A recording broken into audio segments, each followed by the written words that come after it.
Qu'est-ce qu'un algorithme? Les algorithmes sont partout autour de toi, que ce soit dans les jeux vidéo, cachés en dessous de l'utilisation de plateformes numériques, par exemple pour effectuer une recherche en ligne, naviguer sur les réseaux sociaux, pour se faire donner la météo par son assistant vocal, j'en passe.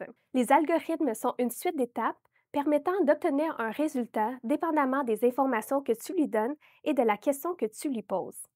Prends un cube Rubik. Il n'y a aucune question de hasard ni de chance pour le résoudre. Tu connais le résultat à obtenir, un cube dont les 6 faces sont d'une couleur unie. C'est une suite de mouvements, de décisions, tout dépendamment de où se trouvent les carrés au fur et à mesure que tu démêles ton cube.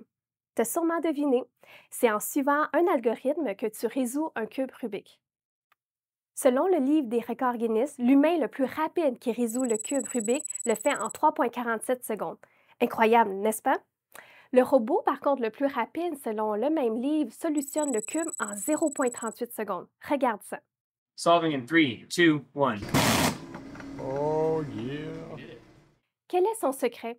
En fait, il y a plusieurs chemins pouvant mener au résultat final attendu.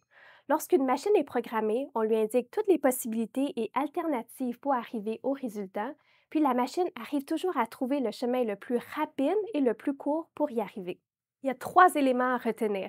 Un algorithme est une série d'instructions pour arriver à un résultat escompté. Un algorithme est utilisé pour résoudre des problèmes et répondre à des questions avec des réponses connues. Lorsqu'ils sont bien programmés dans une machine, un logiciel, une application, les algorithmes permettent aussi un gain d'efficacité majeur. J'ai parlé du cube Rubik, mais les champs d'application des algorithmes se retrouvent partout. Par exemple, au niveau financier et économique, pour calculer un montant d'un prêt, prédire la variation des marchés boursiers, pousser du contenu publicitaire selon tes intérêts sur les réseaux sociaux. Ça peut être aussi appliqué au divertissement pour créer des jeux vidéo de plus en plus complexes avec des variations de scénarios, des films interactifs. En médecine, à travers des outils d'aide à la décision pour permettre aux médecins de diagnostiquer des maladies plus rapidement, et même humanitaire pour anticiper des régions qui vont subir une vague de sécheresse. Plusieurs craignent que les algorithmes prennent le dessus sur l'humain. Toi, as-tu peur? Prends le temps de faire cet exercice.